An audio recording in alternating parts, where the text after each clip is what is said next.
بسم الله الرحمن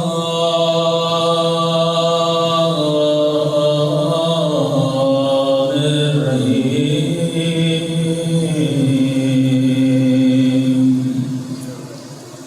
الحمد لله رب العالمين الحمد لله كما هو أهله الصلاة والسلام على سيد المرسلين وخاتم النبيين أبي القاسم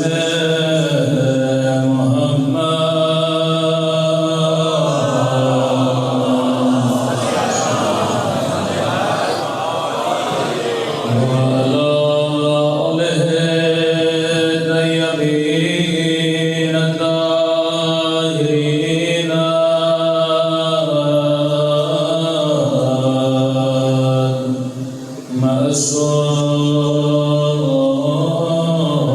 المعصومين صلى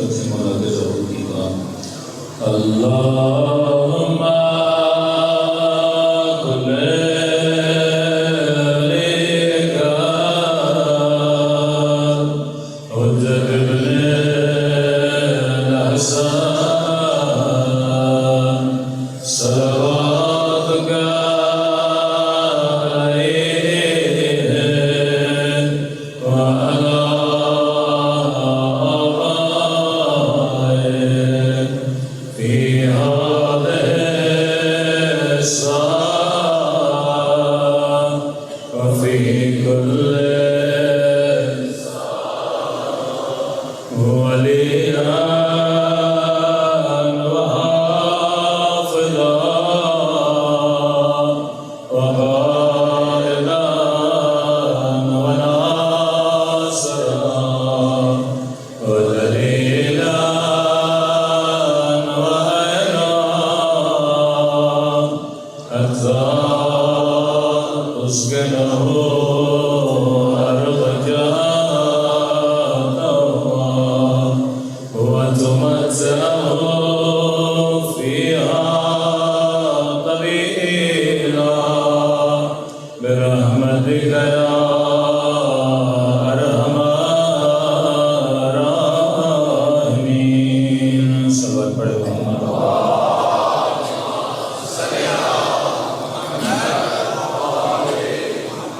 بسم الله الرحمن الرحيم رب اشرح لي صدري ويسر لي امري واحلل عقدة من لساني يفقهوا قولي اما بعد فقد قال سبحانه وتعالى قد افلح من زكاها وقد خاب من دساها صلوات پڑھے محمد وعلى محمد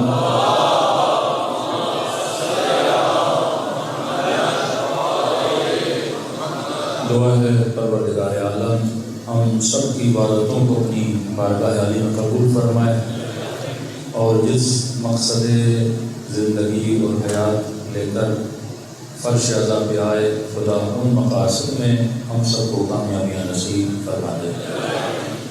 معصوم کا فرمان ہے کہ اگر انسان کوئی بھی کام بے مقصد بے ہدف کرے وہ گویا زیان وقت بھی ہے اور اس عظیم زندگی جو خدا نے انسان کو دی ہے کہ جس زندگی کے بدلے میں انسان جنت کو کما سکتا ہے اس نے اپنی آخرت کو بھی تباہ و برباد کیا کہ جس طرح دنیا میں ہر شے کی کوئی نہ کوئی قیمت ہوتی ہے، جتنی بھی اشیاء آپ عالم میں دیکھتے ہیں وہ صاحب قیمت ہیں۔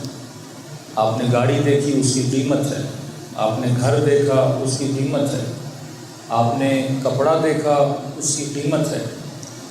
اسی طرح فرمایا کہ انسان کی بھی ایک قیمت ہے، اب یہ انسان پہ چھوڑا کہ وہ اپنی قیمت زیادہ بتائے یا اپنی قیمت کم بتائے، کیونکہ دنیا میں ہر چیز خریدی جاتی ہے، ہر چیز بیچی جاتی ہے۔ اب یہ انسان کی مرضی ہے کہ اس کا خریدار شیطان بنے یا اس کا خریدار رحمان بنے۔ یہ اختیار ہمیں دیا کہ آپ خود کو کہاں بیچنا چاہتے ہو، اپنی قیمت کیا لگانا چاہتے ہو۔ امیر المومنین کا فرمان ہے کہ انسان کی قیمت کا پتہ اگر لگانا ہو کہ آپ کے ملک میں عام لوگ، سیاستدان، حکمران، ہر قسم کا بندہ یہاں جی رہا ہے، مولوی، مفتی، ہر بندہ، تو سوال یہ ہے کہ مجھے کیسے پتہ لگے کہ کسی کی قیمت کیا ہے، کیونکہ کوئی انسان خود تو نہیں بتاتا کہ میری قیمت یہ ہے، میں کیسے پتہ لگاؤں کہ انسان کی قیمت کیا ہے؟ تو مولا فرماتے ہیں لوگوں کی قیمتوں کا پتہ لوگوں کی ہمتوں سے چلتا ہے۔ جہاں تک انسان کی ہمت وہی انسان کی قیمت۔ اگر کسی نے اپنی قیمت صرف دنیا لگائی کہ آپ دیکھو ایک بندہ صبح سے شام تک حصول دنیا میں لگا ہوا ہے تو اس کی قیمت دنیا ہے۔ مثلا 70 سال زندگی لگا دی کہ میں نے فلاں پلاٹ خریدنا ہے، تو جتنی اس پلاٹ کی قیمت ہوگی یہی اس بندے کی قیمت ہے۔ صبح سے شام تک صرف ہم اور غم یہ ہے کہ میں نے فلاں گاڑی خریدنی ہے، کہ اب جتنی گاڑی کی قیمت اتنی اس بندے کی قیمت، جتنی ہمت اور جتنا ہدف انسان کا بلند ہوگا اتنی انسان کی قیمت بلند ہوگی۔ اگر صبح سے شام تک صرف اپنے جسم کو ریلیکس کرنے کے لیے، جسم کی آسائش کے لیے دوڑ رہا ہے تو اس کی قیمت یہی جسم ہے۔ لیکن اگر قیمت کو بلند کرے کہ آئیے کربلا کے میدان میں ابن سعد کی قیمت ہے رے کی حکومت، اس نے اپنی قیمت لگائی۔ جو کوفے میں جناب حبیب کا سر لے کر جا رہا ہے اس کی قیمت تھی 100 درہم۔ جو طفلان مسلم کو شہید کر رہا ہے وہ کچھ سکوں کے لیے اپنے ایمان کو بیچ رہا تھا، وہ اسی کی قیمت۔ لیکن آئیے حبیب ابن مظاہر سے پوچھئے کہ آپ کی قیمت کیا ہے، آئیے مسلم ابن اوسجا سے پوچھئے کہ آپ کی قیمت کیا ہے، آئیے نافع ابن ہلال سے پوچھئے کہ آپ کی قیمت کیا ہے، آئیے جناب بریل سے پوچھئے کہ آپ کی قیمت کیا ہے، آئیے جناب جون سے پوچھئے کہ آپ کی قیمت کیا ہے۔ تو حسین نے ان کی بھی قیمت بتائی، اور وہ کب بتائی؟ جب چراغوں کو بجھا دیا گیا اور 2 انگلیوں کے درمیان بتایا کہ جنت میں اللہ نے تمہارے لیے یہ انعام رکھا ہوا ہے۔ تو انسان اپنی قیمت خود بتاتا ہے۔ ہمارے بہت بڑے عالم دین یہ آواز کی سیٹنگ ذرا صحیح کر دیں، صلوات پڑھیں محمد و آل محمد۔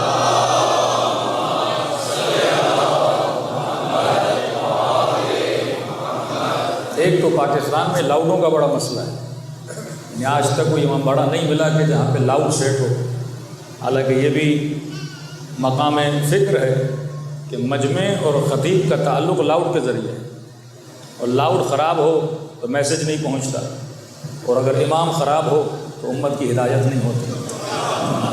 تو وسیلہ جو ہو وہ بہترین ہونا چاہیے تاکہ وہ لوگوں کو ایک دوسرے کے ساتھ ملاتا رہے۔ صلوات پڑھے محمد و آل محمد۔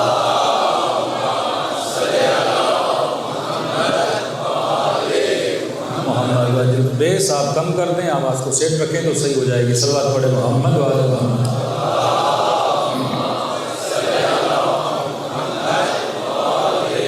بہت بڑے فیلسوف تھے آغائے مجتہدی، کہتے ہیں کہ ڈنمارک میں ایک کانفرنس ہوئی، کانفرنس کا ٹاپک تھا کہ انسان کی قیمت کیا ہے، ویلیو آف ہیومن کیا ہے۔ اب جتنے دنیا کے بڑے بڑے فلسفر تھے سب کو بلایا گیا، جن میں سے آغا جعفر بھی ایک تھے۔ تو جب وہاں گئے تو سب نے اپنی اپنی تقریریں کی کہ انسان یہ ہے، انسان وہ ہے، انسان یہ ہے۔ جب ان کی باری آئی تو انہوں نے کہا دیکھیے کہ ایک انسان جس چیز کے پیچھے دوڑے گا وہی انسان کی ویلیو ہے، اور کہا کہ دنیا میں آپ کسی بھی چیز کے پیچھے جائیں، وہ گاڑی ہو، وہ گھر ہو، وہ مکان ہو، وہ پیسہ ہو، وہ ریاست ہو، وہ کرسی ہو، وہ پاور ہو، ایک نہ ایک دن ہر شے کو فنا ہونا ہے۔ آپ کا کون سا وزیر اعظم ہے جو ہمیشہ رہے؟ لیکن یہ جو آتے ہیں یہ سمجھتے ہیں کہ ہمیشہ کے لیے آئے ہیں۔ آپ کا کون سا ایسا چیف آف آرمی اسٹاف تھا جس نے مارشل لا لگایا اور ہمیشہ رہا؟ سب نے ایک دن چلا جانا ہے، مشرف بھی چلا گیا، ضیاء بھی چلا گیا، ایوب بھی چلا گیا۔ تو ہر شے کو فنا ہے، اقتدار کو فنا، حسن کو فنا، مال کو فنا، کھانے کو فنا، بہترین گاڑی لے کر آؤ۔ آج تو لوگ 2 سال میں گاڑیاں بدل دیتے ہیں، تو کیونکہ عالم مادہ میں رہتے ہیں اور مادے نے پرانا ہو جانا ہے۔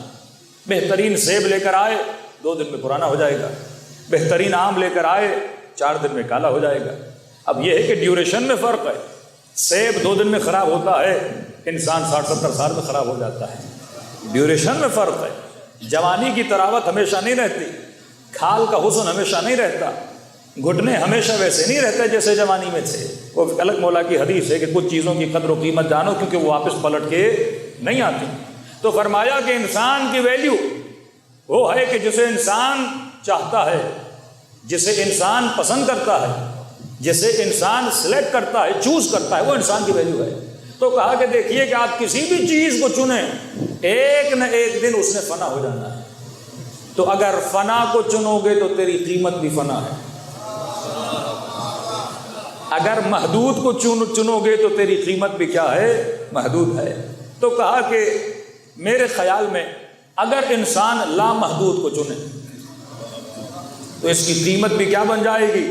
لامحدود بن جائے گی۔ اور کہا کہ میں کائنات میں کہیں بھی دیکھوں مجھے محدود نظر آتا ہے، اور ایک ذات ہے خدا کی جو ذات لامحدود ہے۔ اگر انسان اس ذات کے پیچھے لگے تو انسان بھی کیا ہو جائے گا؟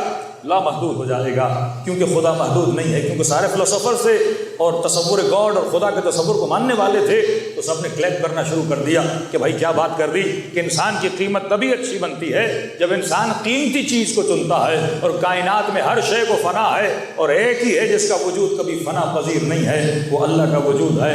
پھر آقا مجتہدی نے کہا یہ جو باتیں کی اور جس کے لیے تم تالیاں بجا رہے ہو، یہ میری اپنی بات نہیں ہے، یہ مجھے میرے مولا علی بن ابی طالب نے سمجھایا۔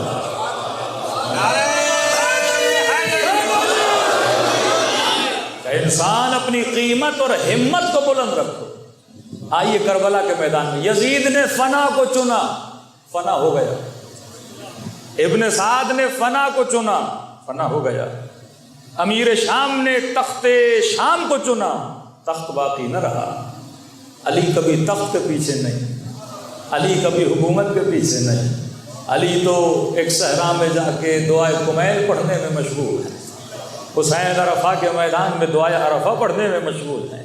ان کے مصلح پر آؤ گے تو ایک ہی کی یاد ہے، ان کے کلام کو سنو گے تو ایک ہی کا عشق ہے، ان کی جانوں کو دیکھو گے تو ایک ہی ذات پہ قربان کی جا رہی ہے کہ فرمایا کہ پروردگارا لا معبود سوا، تیرے علاوہ حسین کا کوئی معبود نہیں ہے۔ پھر کہا یا غیاث المستغیثین، اے فریاد کرنے والوں کی فریاد پہ صدا دینے والے۔ تو امام حسین نے بقا کو چنا، آج تک حسین باقی ہے۔ کیوں؟ حدیث قدسی کے جملے ہیں کہ اے میرے بندے عبدی اطعنی اجعلک مثلی، اے میرے بندے میری اطاعت کر، میں تجھے اپنے جیسا بنا دوں گا۔ کس چیز میں اپنے جیسا بنا دوں گا؟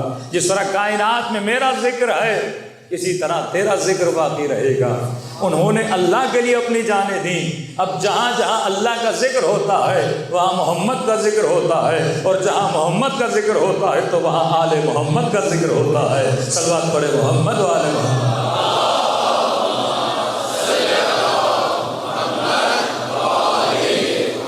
یہ وعدہ کیوں کیا کہ کبھی بھی ذکر حسین کی حرارت کو خدا بجھنے نہیں دے گا، کیونکہ حسین نے ذکر خدا کو بجھنے نہیں دیا۔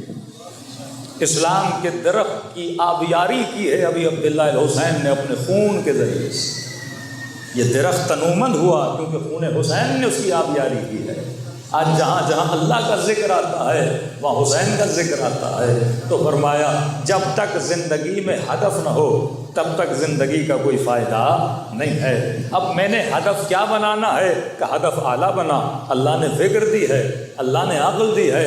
ایک چھوٹی سی حدیث ہے، فرماتے کبھی بھی ایسی محفل میں نہ جایا کرو جہاں لغو باتیں ہوتی ہوں، جہاں لہو باتیں ہوتی ہوں، ایسی محفل میں جاؤ یا دنیا کا فائدہ ہو یا آخرت کا فائدہ ہو۔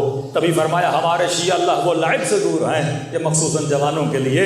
فرمایا اپنا وقت کبھی بھی ایسی جگہ صرف نہ کیا کرو جس کا کوئی فائدہ نہیں ہے۔ انگریز نے تو کہہ دیا نا کہ ٹائم از گولڈ، ٹائم سونا ہے، مطلب ٹائم سے سونا بنا سکتے ہو، لیکن اہل بیت فرماتے ہیں ٹائم سے دنیا بھی بنا سکتے ہو، ٹائم سے آخرت بھی بنا سکتے ہو۔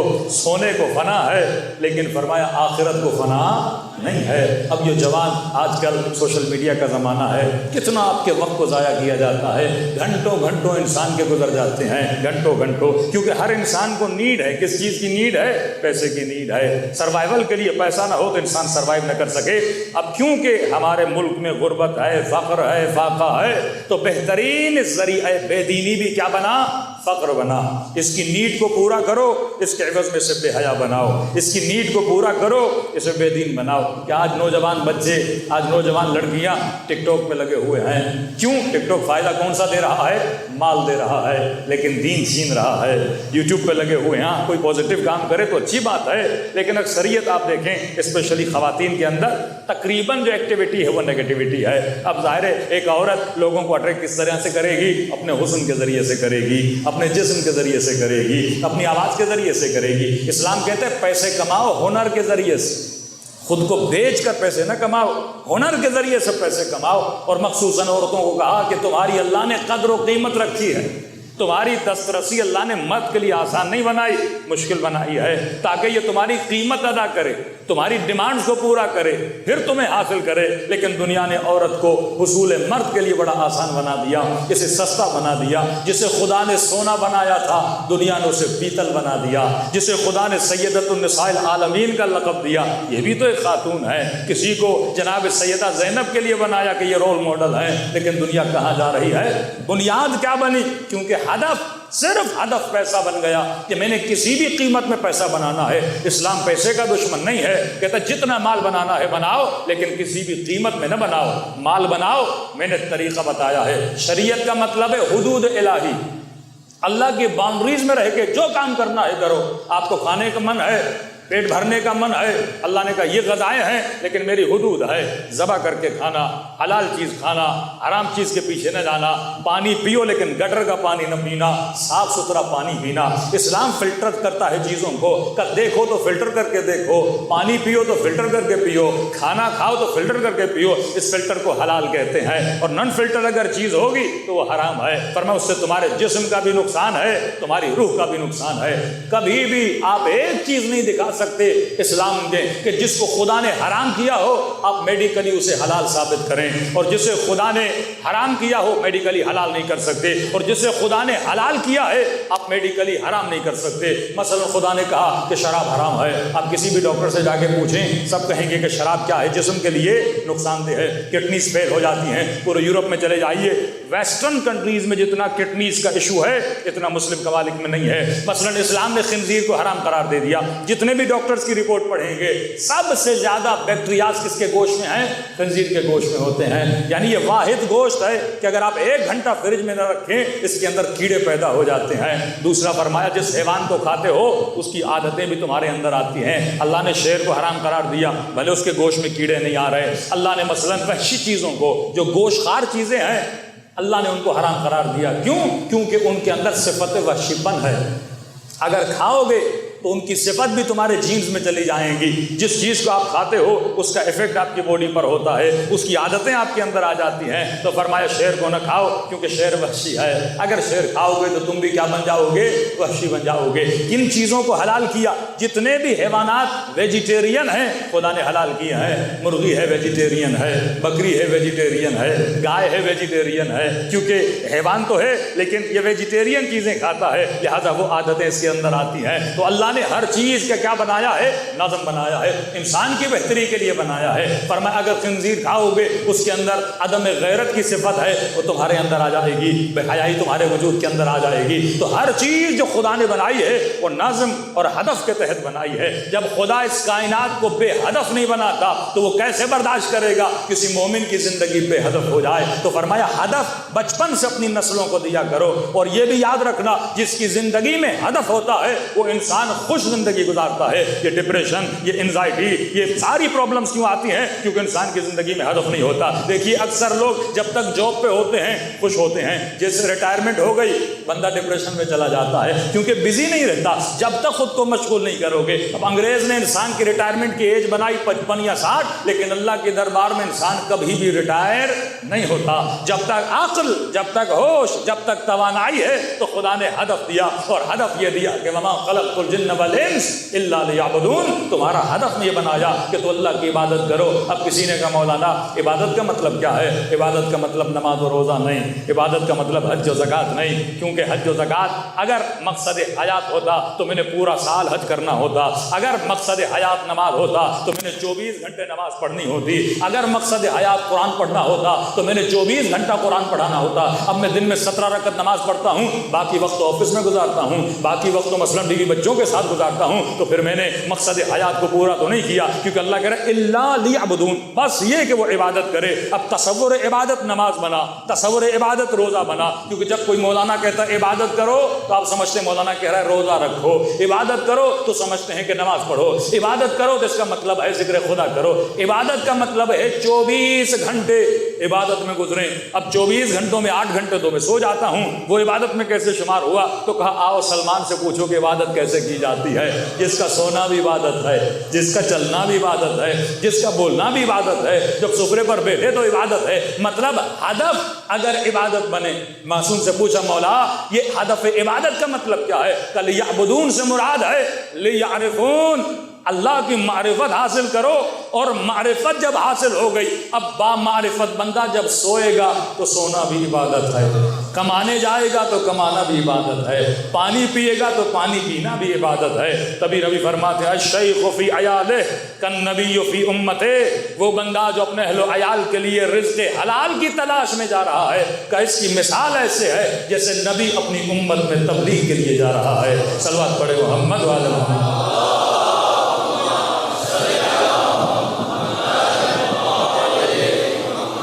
جب ایک مزدور رسول کی خدمت میں آیا اور اس کی انگلیوں پہ لوگوں کے گھر بناتا تھا، راستے کا کام کرتا تھا، اس کی انگلیوں پہ مٹی لگی ہوئی تھی، بدن سے پسینہ بہ رہا تھا۔ رسول خدا نے اس کی انگلیوں کو لیا اور جن ہاتھوں پہ مٹی لگی تھی میرے رسول نے ان ہاتھوں پہ بوسہ دیا۔ لوگ پریشان ہو گئے۔ فرمایا کہ جو راہ خدا میں کمانے جاتا ہے، رزق حلال کی تلاش میں جاتا ہے، اس کا کمانا عبادت ہے۔ اور فرمایا مزدور کے بدن سے جو پسینے کے قطرے گرتے ہیں وہ تسبیح الہی کے دانے ہیں۔ تسبیح صرف یہ نہیں کہ میں اللہ اللہ کروں، تسبیح مقالی، تسبیح حالی، کیونکہ جو کائنات میں زمین میں ان من شیء الا یسبح بحمدہ، کائنات میں ہر شے کیا کرتی ہے؟ اللہ کی تسبیح کرتی ہے۔ کبھی آپ نے دیکھا کہ دیوار تسبیح کرے؟ کبھی دیکھا کہ ممبر تسبیح کرے؟ کبھی دیکھا کہ مولی اور آلو تسبیح کرے؟ تسبیح دو طرح کی، ایک تسبیح مقالی جو زبان سے کی جاتی ہے، ایک تسبیح حالی کہ بندہ اپنے وجود سے تسبیح الہی کرتا ہے۔ یہ درخت کا وجود بتا رہا ہے کہ کوئی مجھے وجود میں لانے والا ہے، یہ بارش کے قطرے برس کے بتاتے ہیں کوئی مجھے برسانے والا ہے، یہ بادل کبھی ادھر ادھر جا کے بتاتے ہیں کہ کوئی طاقت ہے جو ہمیں یہاں سے وہاں لے کر جا رہی ہے۔ تو یہ تسبیح کون سی؟ یہ تسبیح حالی ہے۔ ایک مرغی کو جب ذبح کرتے ہو اس کی چیخیں بتاتی ہیں کہ کوئی ہے جس نے مجھے کہا ہے کہ میں کیا ہو جاؤں؟ ذبح ہو جاؤں، اور کسی ایسے بدن میں جاؤں جب وہ مجھے کھائے پھر اپنے وجود کو راہ خدا میں استعمال کرے۔ تبھی فرمایا جو لوگ کائنات کی چیزیں کھا جائیں، اے بندے خدا جس طرح تجھے تکلیف ہوتی ہے اسی طرح ایک حیوان کو بھی تکلیف ہوتی ہے۔ کیا بکرے کا گلا کٹتا ہے تکلیف نہیں ہوتی؟ کیا مرغیاں کٹتی ہیں تو تکلیف نہیں ہوتی؟ اب یہ مرغیاں تیرے لیے تکلیف کیوں اٹھائیں؟ یہ بکرا ذبح ہو کے اتنی تکلیف اٹھائے آپ کے لیے، کیوں تکلیف اٹھائے؟ وہ ایک ہی مقصد کے لیے تکلیف اٹھاتا ہے تاکہ میرے بدن سے اللہ کے بندے استفادہ کریں اور راہ خدا میں اللہ کی کیا کریں؟ خدمت کریں۔ اب کہا کہ اگر کسی بندے نے ان حیوانوں کو اذیت و تکلیف دے کے ذبح کر کے کھایا تو صحیح، لیکن زندگی اگر خدمت خدا میں نہ گزاری، اطاعت خدا میں نہ گزاری، فرمایا مرنے کے بعد خدا اس گنہگار کو وہی تکلیف دے گا جو اس نے حیوانوں کو تکلیف دی۔ اب تصور کی زندگی میں 100 مرغیاں کاٹی ہیں، اس کے ذبح ہونے کی تکلیف خدا ایسے دے گا کیونکہ تم نے ہدف زندگی کو پورا نہیں کیا۔ ایک بندہ خود کو اذیت دے رہا ہے، کس کے لیے؟ آپ کی خاطر دے رہا ہے تاکہ بدن تنومند بنے، بدن طاقتور بنے۔ فرمایا ایک پانی کا گلاس ہے، پینے سے ثواب بھی حاصل کر سکتے ہو اور عدم ثواب میں بھی پانی پی سکتے ہو۔ کیسے؟ اگر نیت اچھی بنے۔ دعائے گمیل تو آپ پڑھتے ہیں نا، مولا علی جملے استعمال کرتے ہیں کہ اے خدا میرے بدن کو لخدمت ایک، میرے جوارے کو اپنی خدمت میں مشغول فرما۔ یہ دعا ہے امیر المؤمنین کی کہ میرا پورا بدن تمہاری خدمت میں رہے۔ دعا عرفہ پڑھیے بمخی و عروقی کہ مولا فرماتے ہیں خدا میرے بدن کا، یعنی اتنی ڈیٹیل میں بدن کو کسی امام نے ڈسکس نہیں کیا جتنا امام حسین نے کیا ہے کہ میری رگیں، میری آنکھ، میری انگلیاں، میری رگوں کے اندر جو خون دوڑ رہا ہے، یہاں تک فرمایا میرے کھال کی جو جھریاں ہیں، یہ سب کس کا ذکر کر رہی ہیں؟ تیرا ذکر کر رہی ہیں۔ تو وجود اللہ کی اطاعت میں اب ہدف کیا بنا؟ 2 رکعت نماز پڑھتا ہوں قربتاً اللہ، روزہ رکھتا ہوں قربتاً اللہ، فقیر کی مدد کر رہا ہوں قربتاً اللہ۔ قربتاً اللہ ہدف ہے۔ نماز پڑھ رہا ہوں تاکہ اللہ کے قریب ہو جاؤں۔ اب شمر نماز پڑھے پر دشمن حسین بنے، ہدف پورا ہوا کہ نہیں؟ تو نماز کا فائدہ نہیں۔ خوارج حافظ قرآن بنے پر علی کے مقابلے میں آئے، ہدف یہ تھا کہ اللہ کا قرب ملے، وہ دشمن خدا بن رہے ہیں، اس قرآن کا کوئی فائدہ نہیں ہے۔ ہر چیز کا ہدف ہے۔ اب فرمایا پانی پیتے ہو نیت کرو قربتاً اللہ۔ شاید کیونکہ مولانا پانی پینے میں اللہ کا قرب کیسا؟ مرغا کھاؤں، چرگا کھاؤں اور کہوں کہ قربتاً اللہ۔ اب مرغے کھانے میں اللہ کا فائدہ کیا؟ کہ نیت صحیح کرو، اے خدا پانی پی رہا ہوں تاکہ بدن میں طاقت آئے اور اس بدن کو قابل بناؤں تاکہ یہ مصلی عبادت پہ کھڑا ہو سکے۔ اے خدا گوشت کھا رہا ہوں، بدن میں وٹامنز آئیں تاکہ بیوی بچوں کے لیے کمانے جاؤں، صحت مند و تندرست رہوں اور رزق حلال لے کر اپنے گھر میں لاؤں۔ یہ کھانا کھانا کیا بن جائے گا؟ عبادت بن جائے گا۔ لوگ شادی کرتے ہیں، نیت یہ ہونی چاہیے۔ کبھی شادی حصول شہوت کے لیے ہے، ایک نیچرل چیز ہے، لیکن فرمایا ہدف بلند فرما۔ شادی کے بعد حصول شہوت تو ویسے ہی ہوگا، لیکن ہدف اگر بلند بنا کہ ایسی، صرف یہ نہیں کہ کسی خاتون کی تلاش میں ہوں، ہدف یہ بنا ایسی خاتون کی تلاش میں ہوں جس سے ایسی نسل پیدا کروں جسے غلام امام زمانہ بنا سکوں۔ اب جب ہدف بلند، ایک مرتبہ جوان شادی کرتا ہے حصول شہوت کے لیے، اب وہ والدین کو کہتے ہیں بابا صرف شادی کرائیے، ہدف صرف شادی بنا۔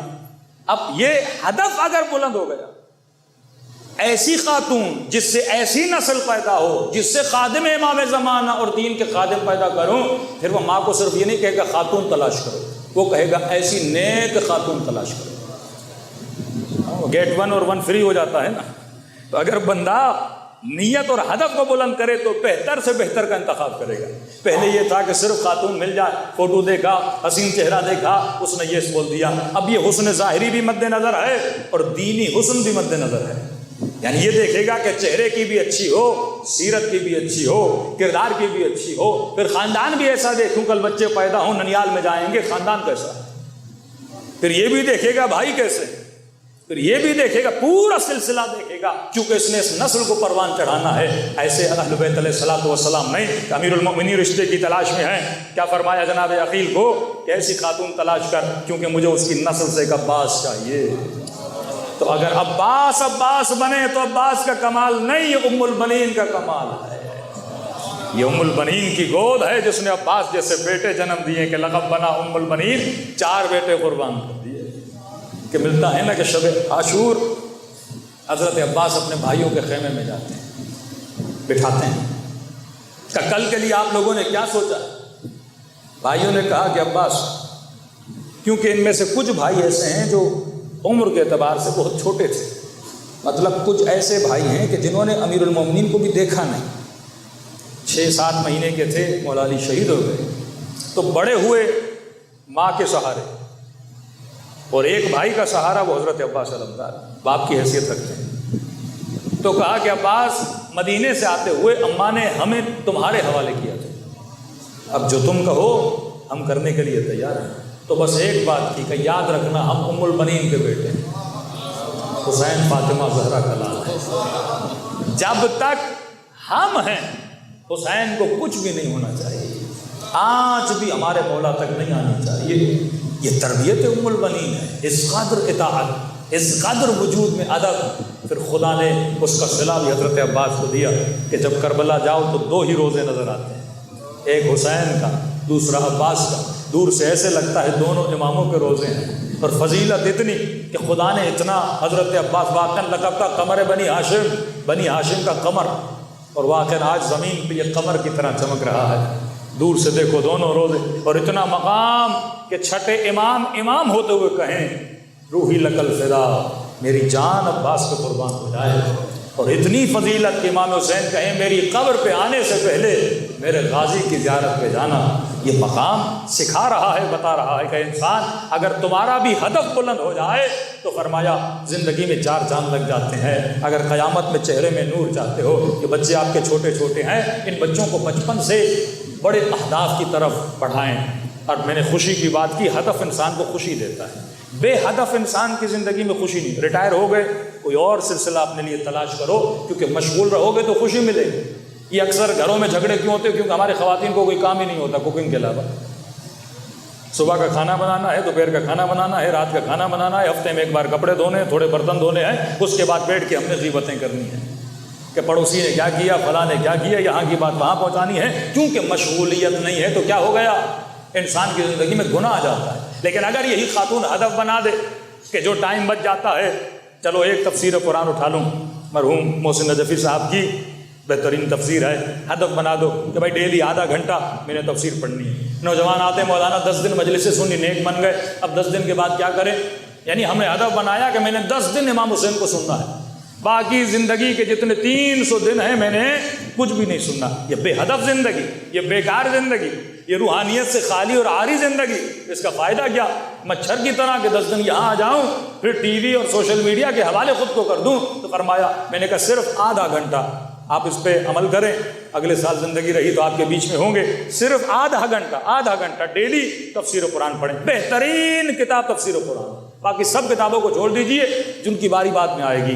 بہترین کتاب تفسیر قرآن، اس میں اخلاق بھی ہے، اس میں فقہ بھی ہے، اس میں تاریخ انبیاء بھی ہے، اس میں تاریخ اسلام بھی ہے، اس میں فضائل اہل بیت بھی ہیں، سب کچھ اس میں توحید بھی ہے، اس میں آپ کے سارے اصول دین اور فروع دین بھی ہیں۔ اگر آپ تفسیر قرآن ایک بار پڑھ لیں، بڑے سے بڑا بندہ بھی ہوگا آپ اس کو متقاعد کر سکتے ہو، مکتب کو سمجھا سکتے ہو، کیونکہ ہمارے مکتب میں تفہیم قرآن ہے، حفظ قرآن نہیں ہے۔ قرآن کو سمجھ کے معصومین نے کہا پڑھا کرو تفسیر قرآن ڈیلی 15 منٹ۔ آسٹریلیا کا مومن تھا، اس فارمولے پہ عمل کیا کہ مولانا میں اتنا ڈپریشن میں رہتا تھا لیکن 4 مہینے سے پڑھ رہا ہوں، اب زندگی میں اتنا خوش ہوں، اتنی خوشی ملتی ہے، اب ڈیلی اگر 15 منٹ نہ پڑھوں تو مجھے مزہ نہیں آتا۔ قرآن پڑھنا نہیں، تفسیر قرآن، یہی شیخ محسن صاحب کی کتاب لے لیں یا تفسیر نور لے لیں، جو تھوڑی سی سے اپنے آسان سادہ تفسیر، اس کو آپ کتاب اٹھا لیں، اسپیسیفک تفسیریں نہ اٹھائیں۔ مثلا جاڑا صاحب کی شاید تفسیر ہے، وہ فضائلی تفسیر ہے، اس میں صرف فضائلی نکات پائے جاتے ہیں۔ مجموعی تفسیر جیسے محسن نجفی صاحب کی تفسیر ہے، آغا قراتی کی تفسیر ہے، یہ مجموعاً تفسیر ہے۔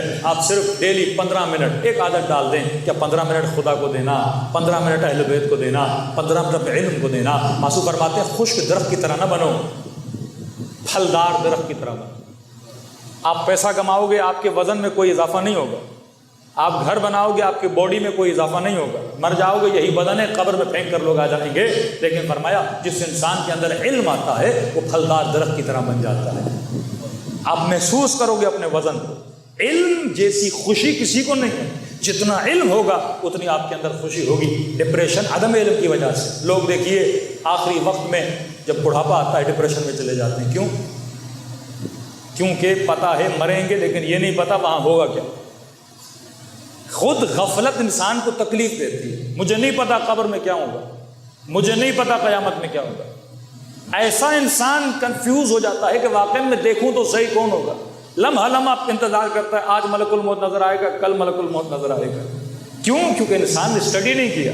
لیکن اگر اس عالم کی معرفت آ جائے تو یہ موت سے ڈرے گا نہیں، بلکہ موت کو علی کی زیارت سمجھ کے تمنا کرے گا کہ کب مجھے میرے مولا کی زیارت ہو جاتی ہے۔ میں بچوں کو مثال دیتا ہوں کہ آپ اپنے مراجع دیکھ لیں، یورپ ویسٹ یا پاکستان میں جو اولڈ ہاؤسز ہیں وہاں چلے جائیں، اکثر جب لوگ بوڑھے ہوتے ہیں تو آنکھوں میں خوف آ جاتی ہے، مایوسی آ جاتی ہے کہ اتنا گھر بنایا چھوڑ کے جا رہا ہوں، اتنی محنت کی، یہ کیا، سب ختم، سب چھوڑے جا رہا ہوں، اب انتظار میں آج مروں کل مروں، ڈپریشن میں۔ لیکن آپ اپنے مراجع کو دیکھیے، آغائے بہجت کی جوانی بھی دیکھیے اور آغائے بہجت کا بڑھاپا بھی دیکھیے۔ جب 40-50 سال کے تھے آغا بہجت تو چہرے میں بڑی دہشت اور رعب ہوتا تھا، لیکن جیسے آغا بہجت 70-80 کے ہوئے، جیسے جیسے بوڑھے ہوتے جاتے تھے چہرے پہ ویسے ویسے خوشی آتی جاتی تھی۔ امام خمینی دیکھیں، جیسے بڑھاپے کی طرف جاتے ہیں چہرہ کھلتا جاتا ہے۔ آغا رہبر کو دیکھیں، جیسے بوڑھے ہوتے ہیں چہرہ کھلتا جاتا ہے۔ ہمارے یہاں جس طرح مراجے بوڑھے ہوتے تھے چہرہ کھلتا جاتا تھا۔ کسی نے پوچھا کسی عالم سے کہ آپ لوگ بوڑھے ہوتے ہیں چہرہ کھلتا جاتا ہے، دوسرے بوڑھے ہوتے ہیں تو خوف بڑھتا جاتا ہے، تو انہوں نے کہا بوڑھے ہوتے ہیں چہرہ اس لیے کھلتا ہے کیونکہ 70 سال جس خدا کا ذکر کیا اس کا دیدار ہونے والا ہے۔ 70 سال جس علی کا نام لیا، جس مولا حسین کا نام لیا، اب قبر میں اس حسین کی زیارت ہونے والی ہے۔ تو اگر محبوب وہاں بناؤ تو محبوب سے ملنے میں خوشی ہوتی ہے، اگر سارے محبوب یہاں بنا دیے تو ان محبوبوں کی جدائی میں غم ہوتا ہے۔ جس نے محبوب گھر بنایا، بیٹی بنائی، بیوی بنائی، مال بنائی، گاڑی بنائی، اب پتہ ہے مروں گا تو سب سے جدا ہو جاؤں گا نا، تو دل میں کیا ہوتا ہے؟ خوف ہوتا ہے۔ لیکن جس نے محبوب حسین کو بنایا، جس نے محبوب امیر المومنین کو بنایا، تبھی یہ مولا کے جملے ہیں کہ من یمت یرنی، مطلب ایک پیغام دے رہے ہیں کہ مرنے سے کبھی گھبراؤ نہیں، کہ ہمارے شیعوں کی نشانی ہے، ان پر موت آئے یا یہ موت پر آ جائیں، یہ کبھی موت سے گھبراتے نہیں ہیں، کیونکہ موت ملاقات خدا کا نام ہے۔ صلی اللہ علیہ محمد وعلیہ محمد۔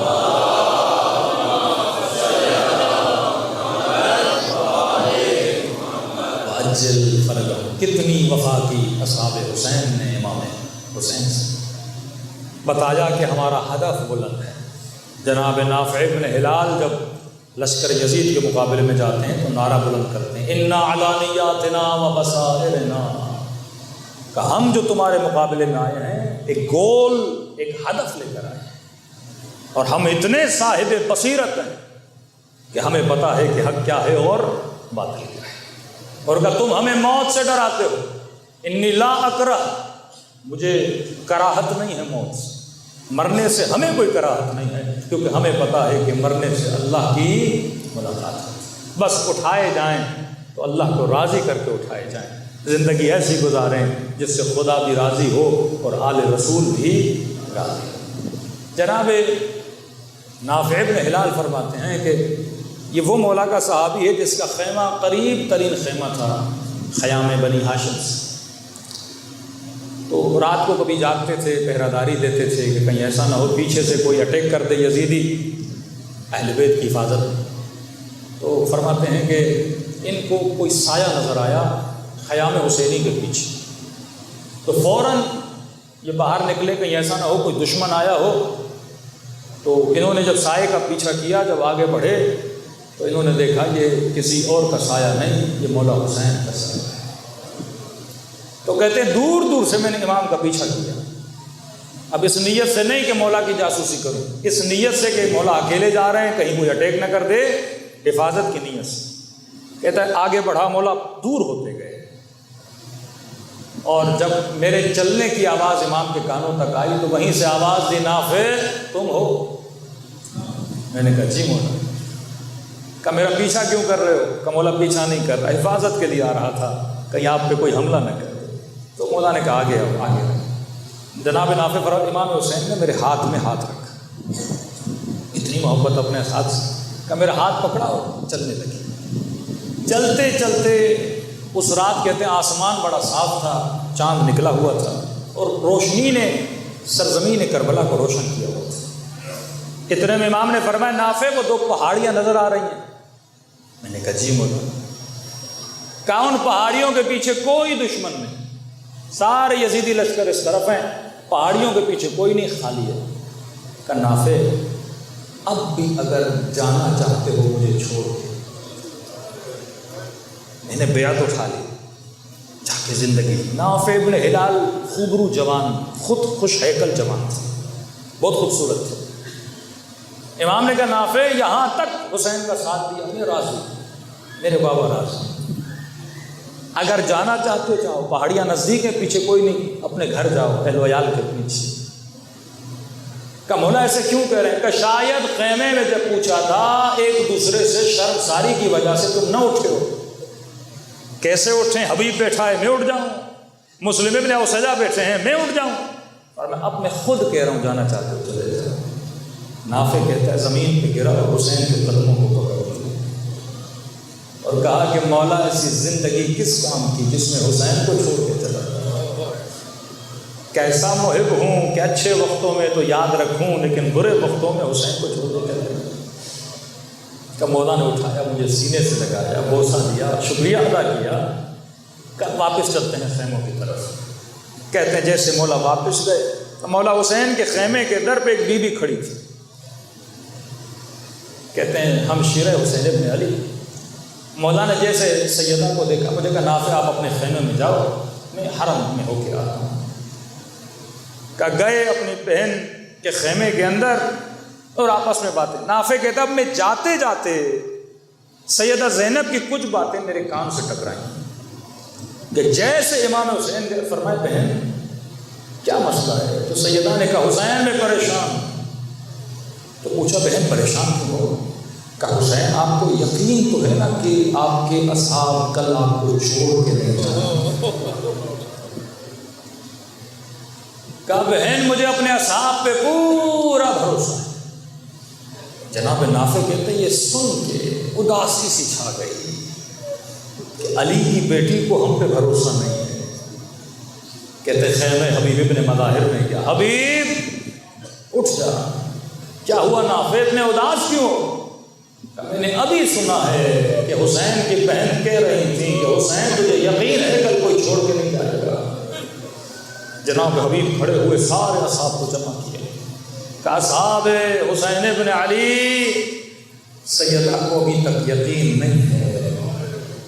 سب کو جمع کیا اور خیمے سیدہ کے سامنے جمع ہوئے، اپنی تلواریں سامنے رکھی اور آواز دے کر کہا کہ بیوی جب تک اس جسم میں جان ہے حسین پہ آنچ تک نہیں آنے دے۔ تبھی پہلے حملے میں 40 اصحاب حسین شہید ہو گئے، صرف جناب سعید نے 17 تیر بدن پہ لیے۔ کہتے ہیں اتنا بوڑھا صحابی کہ اس کے ہاتھوں میں راشا تھا، جب تیر لگے تو بدن میں اور کپ کپاہٹ بڑھ گئی۔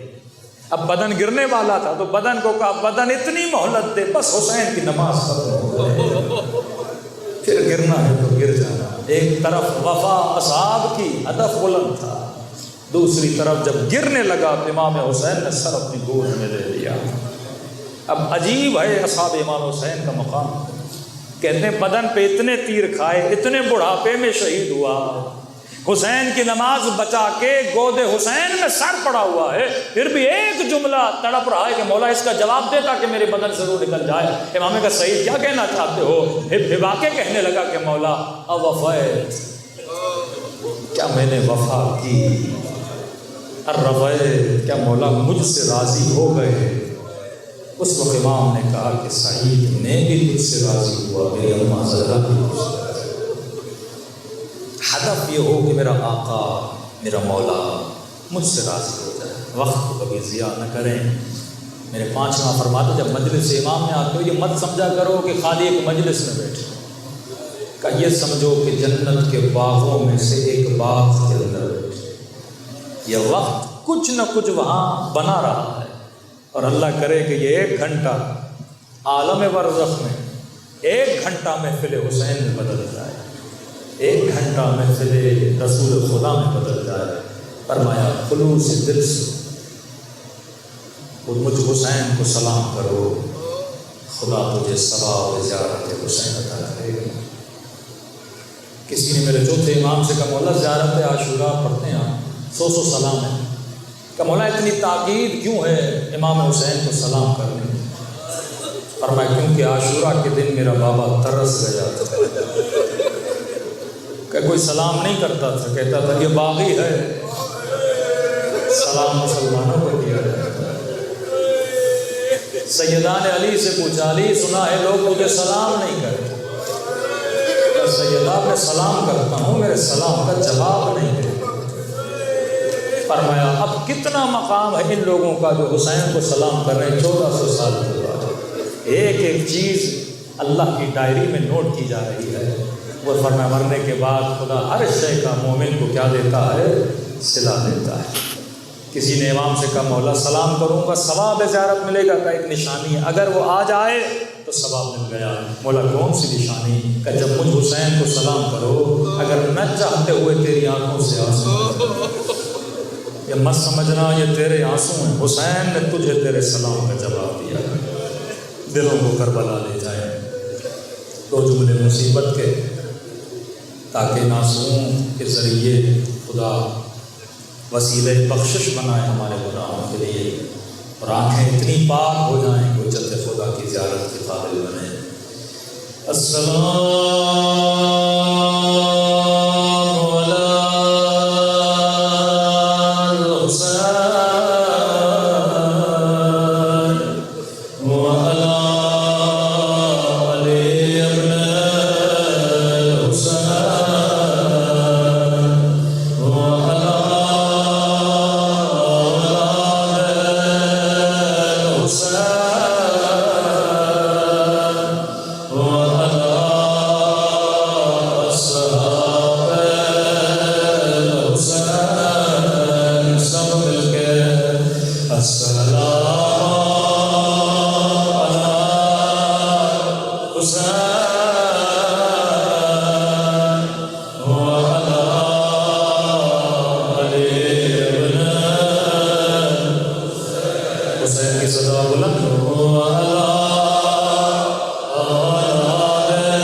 مل کے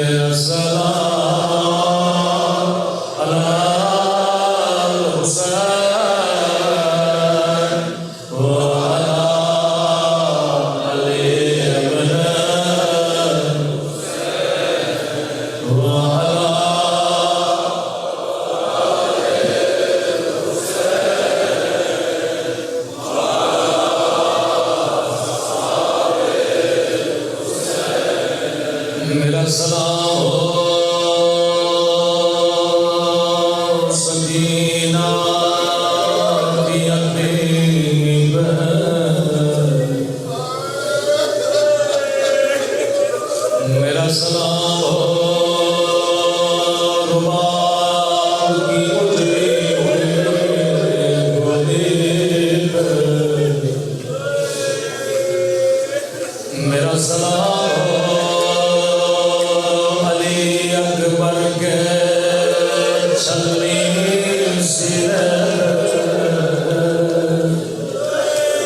میرا سلام دو کٹے ہوئے بالوں،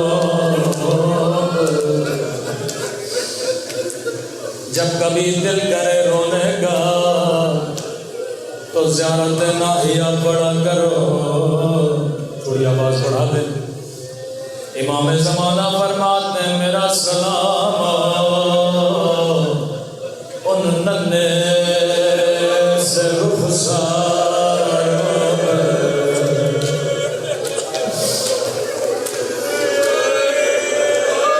اللہ جانے یہ علی اصغر کے رخسار،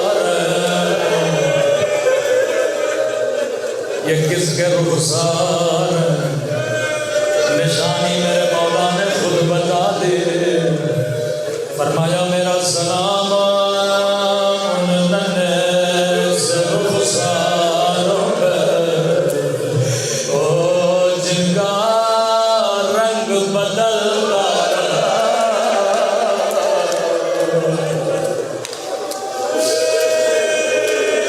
یہ نہیں کہا جن کا رنگ بدل گیا، بلکہ بدلتا رہا۔ کبھی شمر کے تماچوں نے رنگ نیلا کیا، کبھی ظالم کے تماچوں نے رنگ سیاہ کیا۔ فرمائے مومن سن کے برداشت نہیں کرتا، لیکن میں نے یہ منظر اپنی آنکھوں سے دیکھے، کس طرح خیموں کو آگ لگائی گئی، کس طرح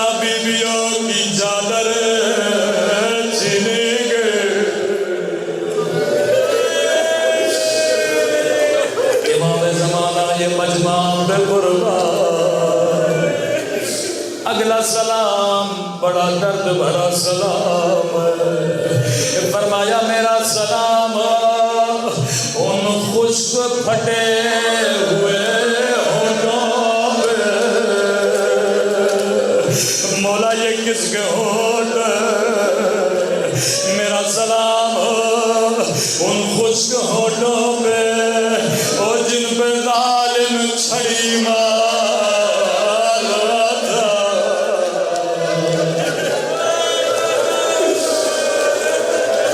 اللہ کسی یتیمہ کو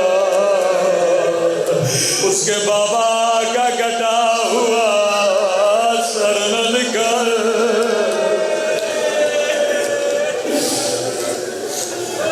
امام زین العابدین فرماتے ہیں ایک منظر ہے جو میں سجاد کبھی بھول نہیں سکتا کہ مولا وہ کون سا منظر ہے؟ فرمایا وہ دربار یزید کا منظر، بیویوں کے ہاتھوں میں رسیاں، شرابیوں کا مجمع، یزید لعین اپنے تخت پہ بیٹھا، اللہ جانے شمر لعین اس کے کانوں میں کیا کہا۔ لعین قیدی بیویوں کو دیکھنا شروع کیا، یزید تو اندھا ہو جاتا، کبھی علی کی بیٹیوں کو نہ دیکھتا۔ کہتے اس لعین کی نگاہ 4 سالہ بچی پہ پڑی، دیکھ کے کہنے لگا بچی بتا تیرا نام کیا ہے؟ سکینہ نے امام سجاد کو دیکھا کہ سکینہ جواب دے، سخت روایت ہے لیکن فرمایا سکینہ کے مسائل مریضوں کے لیے شفا ہے، خدا یہ واسطہ کبھی رد نہیں کرتا۔ جیسے کہ بچی بتا تیرا نام کیا ہے؟ راوی کہنے لگا بچی کے ہونٹ ہلے لیکن آواز نہیں نکلے۔ دوبارہ کا بتا تیرا نام کیا ہے؟ راوی کہتا ہے ہونٹ ہلے پر آواز نہیں نکلے۔ تیسری مرتبہ غصے میں کہا مجھے جواب کیوں نہیں دے؟ امام سجاد نے بولنا شروع کیا کہ نہیں بچی بتا تو رہی ہے لیکن گردن کی رسی بڑی تنگ ہے، بچی کی آواز کیسے نکلے؟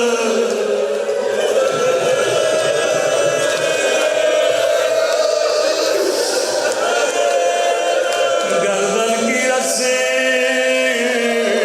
بڑی تنگ ہے۔ لعین نے حکم دیا رسی کھولی جائے، کہتے ہیں یا رسی کھلی، دھیمی سی آواز میں کہا میرا نام رقیہ ہے۔ لعین نے پھر دوسرا سوال کیا بچی تیرے چہرے سے لگتا ہے تو نے کئی دنوں سے کچھ بھی نہیں کھایا، بچی تیرے ہونٹوں سے لگتا ہے تو نے کئی دنوں سے کچھ بھی نہیں کھایا۔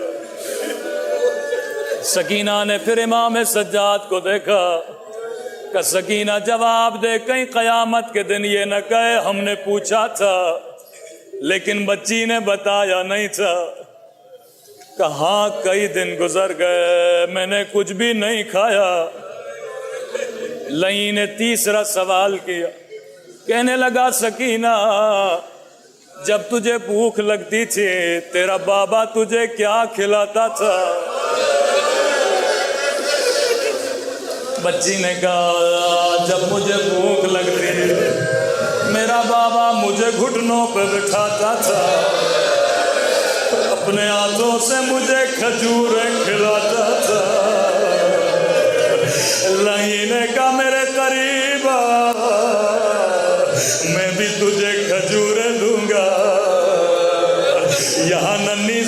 بچی نے قدم بڑھائے.